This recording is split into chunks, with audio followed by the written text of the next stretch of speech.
So our next question number 6. What's your stance on homelessness in San Antonio?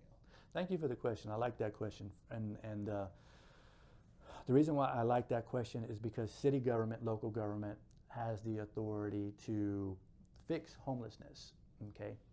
So I'm going to keep going back to my campaign platform, which is let's go to the root cause.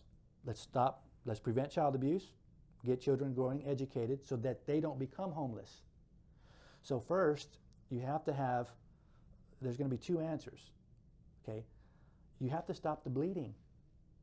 We cannot just keep allowing children to get put on the wrong path and so they turn to drugs and become homeless or have mental health issue. So nobody's stopping the bleeding. So 1, we have to stop the bleeding.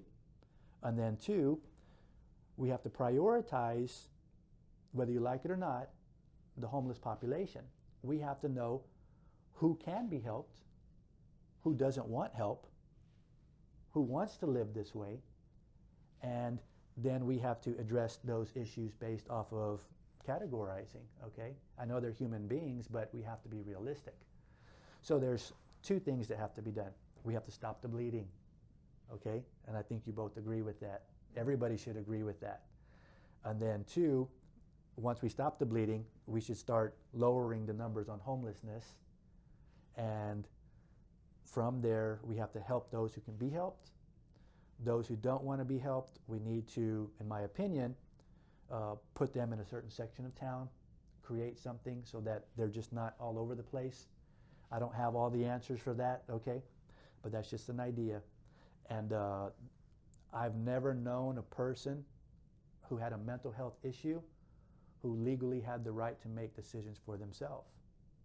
So local government does have to step up to the plate and start and put down their foot and say, okay, you're homeless, you have a mental health issue, you really don't have the right to make decisions for yourself, and you're harming society in a way because of the negativity, okay? I'm always going to go back to assimilation. Children see homeless people. That's harming children. So we have to be better organized, and the reason why we are in this predicament is because homelessness makes politicians money. That's part of the cash flow to create chaos and create litigation, which gets monies to their lawyers, friends, the law groups that represent all these things, turn around, take that money and endorse their buddies, the politicians. And so unfortunately, homelessness is a money grab. People are taking money from the city of San Antonio through that avenue. And I would definitely put a stop to that to the best of my ability. Okay? Yeah. Sebastian, any further questions? How would you, I guess, could you, I guess, explain, because I don't really know what the city does in terms of like their policies for homelessness at the moment, or what they... I'm not familiar with exactly what policies they have, but I do know the big picture, and the big picture is this. There's homeless people all throughout downtown. They're everywhere. It's really bad. So I work on the Chipotle right off East Commerce. Exactly. So that's the way they want it. That creates negativity. That's a form of suppression. That's assimilation, negative assimilation. That contributes to generational poverty. Okay? So you don't see homeless people on the north side of town in their parks.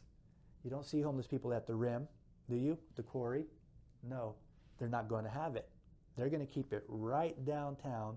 So all the children, all the working class community can see that, which is, it's depressing. And so it's a political tool.